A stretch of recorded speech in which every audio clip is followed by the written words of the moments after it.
Yo, what up, dogs? I finally got around to seeing Indiana Jones and the Dial of Destiny. And I'm going to be honest with you, it took me a couple weeks to go and see this film because every time I made an attempt to go and see the film, it was actually sold out. So I finally was able to get a ticket, go and see it. I saw it last week Saturday at 6:40, and it was actually a very well-attended theater. In general, I think the audience around me actually enjoyed themselves. I think they had a good time with this movie. The woman beside me was definitely invested. She even held her breath a couple times for some of the things that happened to Indy, and it was just fun to watch and like be a part of. At the end of the movie, people clapped, people cheered, they had a good experience, and I think everyone in general left the movie being entertained, which is the main thing we go to movies for. I'm giving you 2 hours and 30 minutes of my time for this film? You better entertain me. And I myself was moderately entertained. I'm gonna be honest. The beginning entertained me and the ending entertained me. The middle did not entertain me. So this movie to me is just an okay movie. It's very just okay. It's just okay. And it's made by a really good director, James Mangold, who I enjoy seeing his films. Like he gave us Logan, Ford vs. Ferrari, Copland, amongst others. So I was looking forward to just seeing what he does with Indiana Jones. And to be honest, he made a good directed movie. That's the way I look at it. Like he directed a good, okay, at times bad movie, right? Like it's an okay movie. And he is a very good director. And I think he did very well with this. Like he's a good director. He directed a good indie film, but to me, it's an okay movie because there's things in it that I don't like. Let's get into it. So the movie starts off with a flashback of Indiana Jones and who's played by Harrison Ford, and Basil Shaw, who's played by Toby Jones, and we also get the introduction to the main villain of the series of this episode, Dr. Voiler, who's played by Mads Mikkelsen. And they're on a train, and it's just the introduction to all the characters, the villains, the MacGuffin that they're going to be chasing after later. And it's just a good train sequence. I actually enjoyed it. However, things about it that I didn't enjoy, I did not like the de-aging technology used. Again, it's the technology. I don't think either they didn't get enough money to make it look flawless, or the technology is still not there yet. And maybe in like 5 or 10 years from now, it's going to be pristine and my eyes will be tricked. But for this iteration, I thought Indiana Jones himself looked like very rubbery, very fake, very oily in a sense, very wet looking at times. And same with the de-aging that they threw on Mads. He also looked very rubbery and kind of glossy at times with the way the light reflection was on him. So it kind of took me out of it. And also, Harrison Ford's old voice was being used, like his current voice of being an 80-year-old man, not his like younger, let's say, Blade Runner or like what is the movie where he's the president? Air Force One. Like, not that era of Harrison Ford's voice, which maybe that's what they could have done. I don't know if they could do that with voices. I'm not super up to date on the technology of what they can and can't do. But I thought that also didn't suit the visuals that they were giving me, right? However, with that aside, the train sequence is fun. I thought it was a fun time. There's cool things that happen on the train sequence. And in general, it's a good opening stinger for an Indiana Jones movie. Is there anything else that I didn't like? Oh, there is one wonky CGI scene because they pull back and you see the train and silhouette of Indiana Jones, and the way he's running, he just looks kind of rubbery-ish. The animation just looks a little too rubbery to me. And when he jumps, it just like the physics were kind of off. It took me out for a minute there. I was like, that looks weird. However, didn't ruin it. It didn't ruin it for me. It just made me go, that's weird. My brain disconnected from the entertainment to go, hey, dog, isn't that weird? And I'm agreeing with it, going, yeah, that is kind of weird. My eyes do not deceive me. So I don't like that happening to me when I'm watching a movie. Anyways, fast forward after this grand adventure, and we're introduced to the Dial of Destiny, so to speak, in this opening intro sequence. We are now introduced to an Indiana Jones who's much older and broken. He is not a hero. No one likes him. He's a curmudgeon. He's sad. He has no love in his life. His family is gone, deceased and divorced. Is it estranged the right word? No, I don't know. But divorce pending, I guess. He's not a hero. The students don't like him. He's teaching archaeology and no one cares. And like, he's done so much for the country with all these, like, he's done so much. It's so weird that he's such a,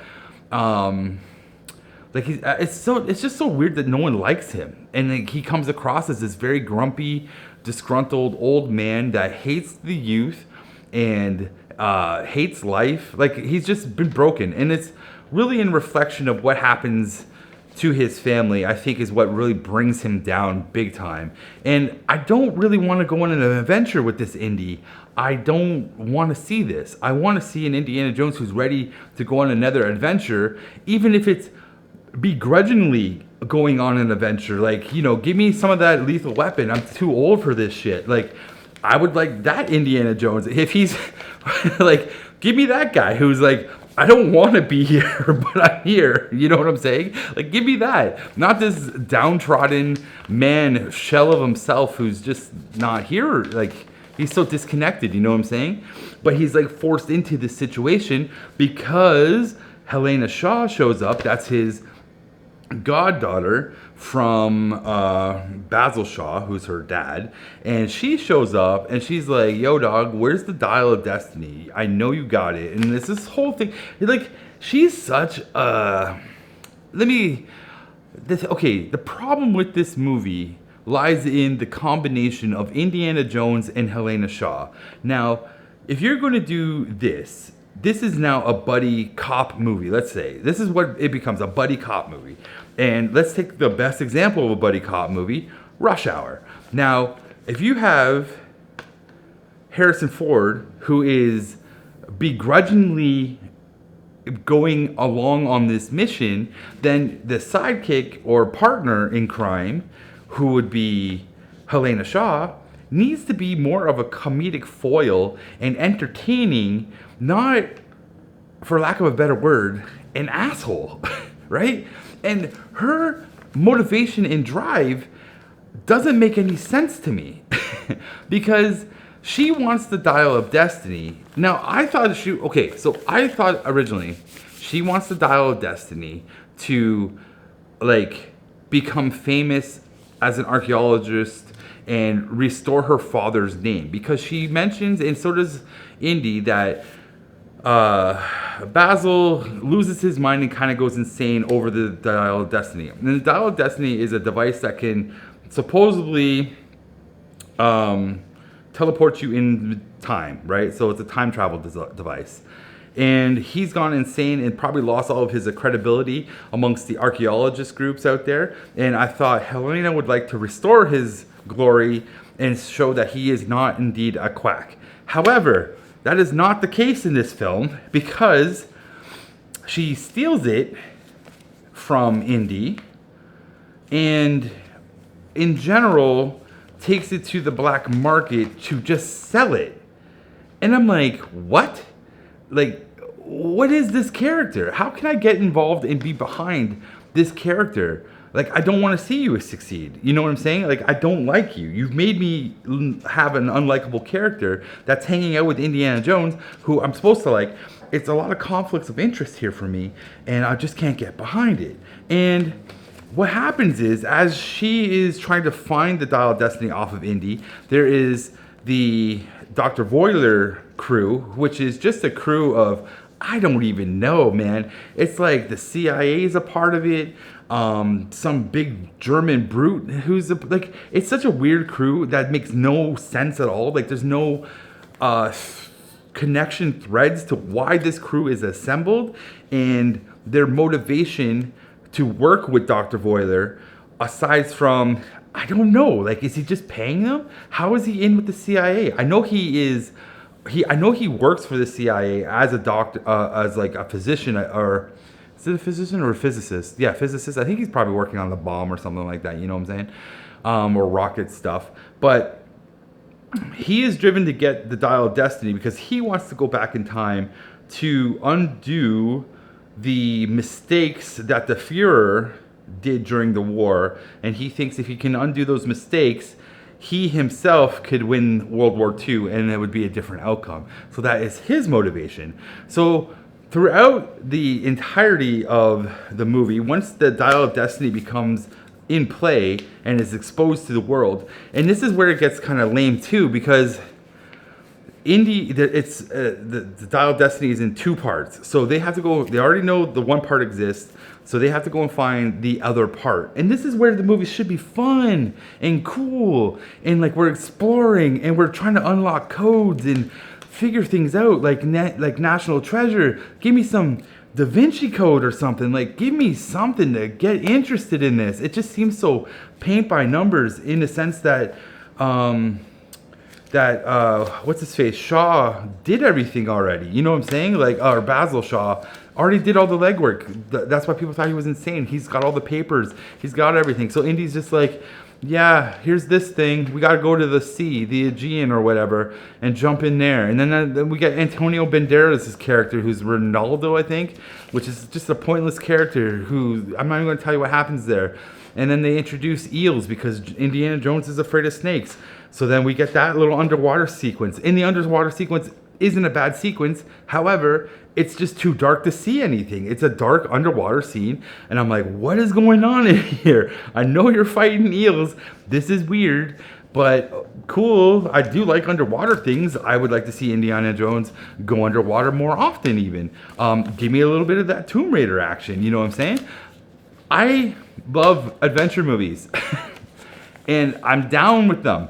But this movie has no adventure to it. It's just more action. It's more action because throughout the sequences, they're always in chase sequences from Dr. Voiler and his band of henchmen, because you get the tuk-tuk scene, and that is an okay scene. It's a little long, but it's still an okay scene. Oh, and I forgot, Helena has a sidekick in this movie. I wrote his name down. Hold on. Teddy, played by Ethann Isidore, and he's a sidekick to Helena, but like, we don't know their relationship at all. He's just there. He's there guarding the door when she goes to sell the dial off to the black market, and she's like, you didn't do a good job. But then he tags along for the whole show, for the rest of the movie, and I have no clue why he's there. I don't even know the relationship between him and Helena. Doesn't make any sense. But anyways, I'm glossing, but it's okay. Let me get to the end, which is by far the best part of the whole freaking movie. And I'll be honest, the first sequence, like I said, the first chunk, 20-minute chunk, nice. The middle chunk, which is, let's say, 1 hour and 40 minutes, whatever. Could have been tighter, more fun, more adventure, whatever. It's missing a lot.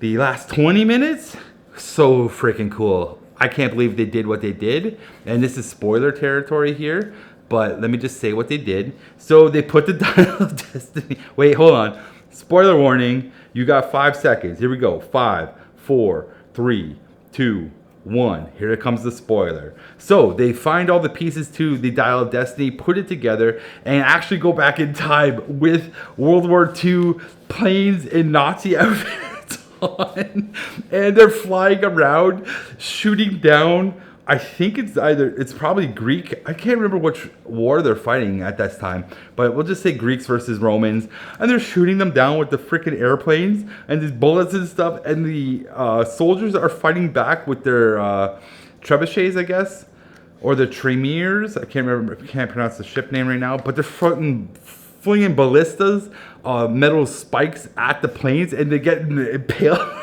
It's so crazy, man. It's so crazy. I really enjoyed that 20-minute sequence. However, after that fun sequence, it gets lame. It just gets lame.